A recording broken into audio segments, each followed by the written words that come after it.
হঠাৎ ছেলের মাদন দেখি, সবাই তারে শুধায়, এ কি? ছিলে লীলা সঙ্গিনী, কাজে ফেলে বুড়ে চলে গেলে কোন? বেলা দুপুর যদি হয়, দুপুর বেলা রাত হবে না কেন?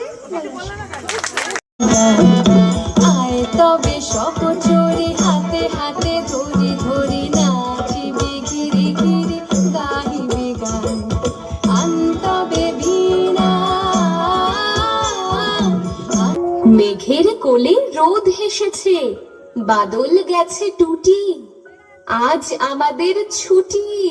ও ভাই, আজ আমাদের ছুটি। আজকে ভারতবর্ষকে তিনি বিশ্বের উচ্চ আসনে আসীন করেছেন আর নোবেল পুরস্কার গীতাঞ্জলি লিখে আর নোবেল পুরস্কারে দ্বারা ভারতবর্ষকে তিনি বিশ্বের দরবারে উচ্চ আসনে প্রতিষ্ঠিত। আমরা শেষ করতে পারি না, তবে আমি শেষে আর বেশি বক্তব্য